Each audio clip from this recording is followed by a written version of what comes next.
This time last year, I went through the toughest time in my life, actually. I had a really bad public breakup. If you look up Owen Nurm on YouTube or TikTok, you'll still see remnants of it. Don't recommend doing that. But the reason why I'm talking about this is because a year later, I've built a decent life for myself in downtown Tampa. You can't really see it in my apartment there, but it's pretty big, you know? And it's not obviously about the apartment or the money or any of those things, but it's the fact that a year later, I'm in a much better state of mind. I'm in a much better place that's more aligned with me. I'm happier about what I do day to day, working from my laptop when I want to. And again, I know that sounds kind of cringe, but I'm just very happy about it. And so I wanted to share with you guys how I actually got out of that situation from the lowest point of my life and what it did to me mentally and, one-shotting my ego basically to getting me to where I am now. So when I started, I'll back it up, about a year and a half ago, I started dating this girl. It's going really well. I was in Charlotte, North Carolina, and I don't like Charlotte. And so that's the one red flag you should look out for. It's like, don't live in a place that you don't love. I didn't like Charlotte because it's honestly not the beach. I grew up in Southern California and I want warm weather.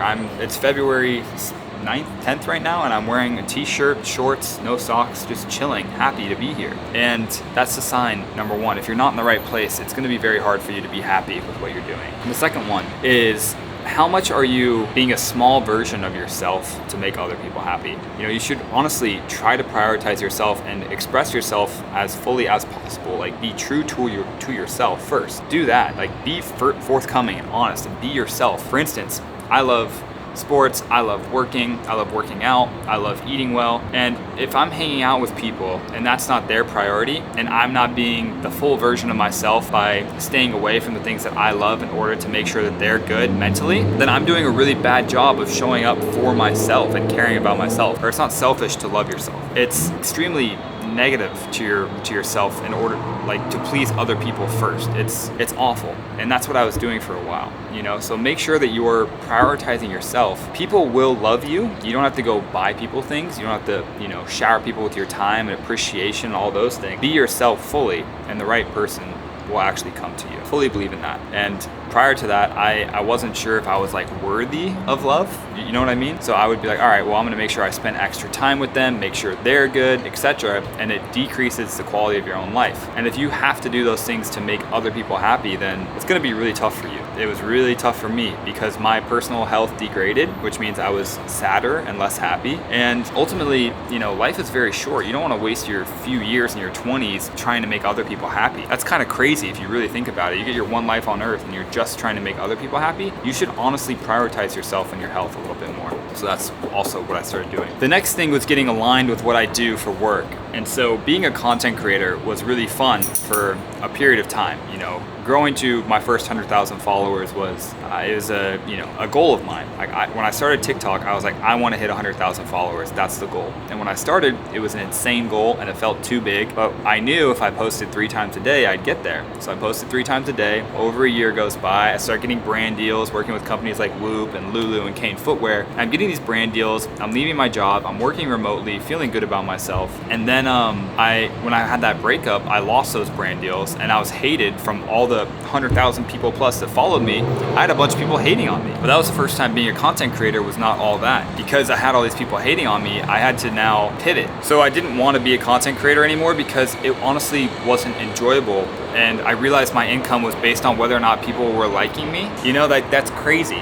That's the negative of being a content creator, is you're creating for other people. And so I was like, okay, well, how do I create for myself and just love me creating in the process of it and being able to sit here and speak to the camera? And honestly, it was to start my own business. So what I did is I started a creator agency working with my favorite creators for my favorite brands. And that was it. I would manage the creators for my favorite brands. It was a pay cut from what I was doing prior, but then I started taking on more brands and bigger deals. I started figuring out how to negotiate better terms for myself, getting revenue splits from my creators. So if a creator would make a TikTok shop video that went super viral and the brand increased their GMV by 100K, it's now I get 5K out of that, for my 5 to 10% revenue split. So stuff like that really made it aligned where it's like I just get to work with the creators and their results are are what matter, not necessarily mine, because I'm just working with them. So doing things like that was fantastic. And then honestly launching my own community. I mean, the idea of helping hundreds of people at the time was also crazy. It was as crazy as having 100,000 followers on TikTok, or being a professional gamer, or playing college basketball. Like all these things that I wanted to do and checked off on my like goal list, I ended up doing. But when I started the idea of having the big community, I wanted it to be just creators that do UGC traditionally, because that's what I did with Whoop and Lulu, those bigger brands. I wanted creators to have that same experience that I had. I'm still working on getting those massive brands,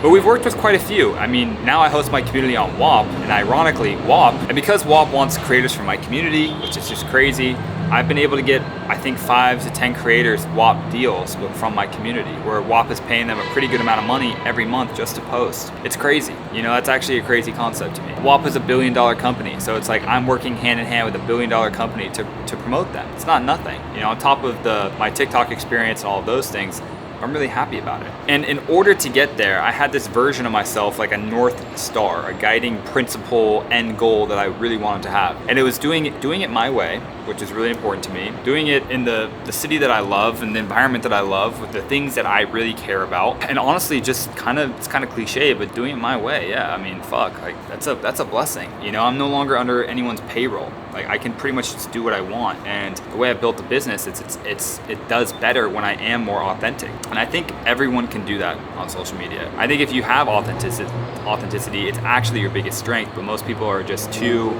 scared to do it. So that's the biggest thing. I think it's really important. And then on top of that, just taking risks and taking chances. I've taken so many risks. I would probably say don't do it my way. You know, after that breakup, I said fuck it. I moved to Florida, got a $3,000 apartment. You know, and again, that was fine, but I lost my income. So it wasn't fine like that. It was fine, but then it wasn't, because I lost everything. So then it put me in a new mode. And because I had taken risks, I all of a sudden was like, all right, now I got to figure out how to get this done. And honestly, when it puts you in a new mode like that, you literally become a new person. I couldn't just have the breakup and then get kicked out for not being able to pay rent. It literally just made my work ethic, my habits, my focus, everything went 10x. And that was probably the most important thing that led to my success, other than the fact of, you know, being in good situations for things to happen. I mean, you're not really fully in control of a lot of stuff. I give a lot of thanks to God for what's happened and how fortunate I am to be where I am today. And the other thing is, it's like life will low-key be okay. You know, like if you pray, if you genuinely try, if you have goals and you're doing things every single day that are hard to get there, you're gonna be okay. You know, make sure you're reading and learning. You know, people like Stephen Pressfield, Naval Ravikant, those books, The Almanac of Naval, War of Art, Do the Work, Extreme Ownership by Jocko Willink, 12 Rules of Life, Jordan Peterson, The Attributes, Slight Edge. Like all these books made a huge impact on myself and my learning. And I think that's really important too, you know, just doing reading and stuff. But also the hardest part is when you switch your career, so you do something new like I did. When you do something new like I did, make sure you're doing things that you're still good at, because you want to have confidence and be happy. Like, so for me, that's going to play pickleball or going for runs and stuff, where it's like, okay, I'm still good at this. You know, nothing in my life is completely brand new. It's important to have things that you rely on, that you can go escape to and do that sort of thing as well. So, you know, I hope all those tips help you guys. If you're going through a really tough spot, it's never too late. You know, don't be afraid to move out of your hometown. Things get better. Yeah, I mean, things just get better. I don't know what to tell you, especially if you're doing the right things. You know, pray, read, learn. Honestly, drop your friends that suck. It's just not even worth it. Just be a better version of yourself. That's all it is. Hope you guys enjoy. Later.